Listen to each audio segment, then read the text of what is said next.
Here I have UMIDIGI F1, and today I'm going to show you how to wipe cache from this device. So first of all, you have to turn it off, and after it turns off completely, you have to hold down combination of keys, power key and volume up at the same time like this.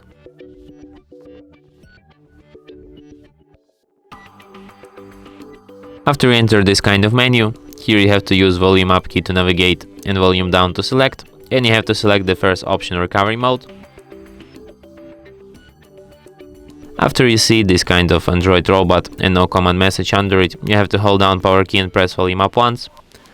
And after that, you will end up in the following menu. Here at this menu, you have to use volume keys to navigate and power key to select, and you have to select the 6th option, wipe cache partition. Then confirm it by selecting yes. And after you see the message cache wipe complete, you just have to select the first option, reboot system now, and after that your device will be restarted as usual.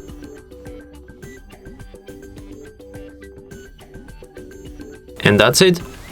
Thanks for watching. If you find this tutorial useful, don't forget to hit that like button and subscribe to our channel.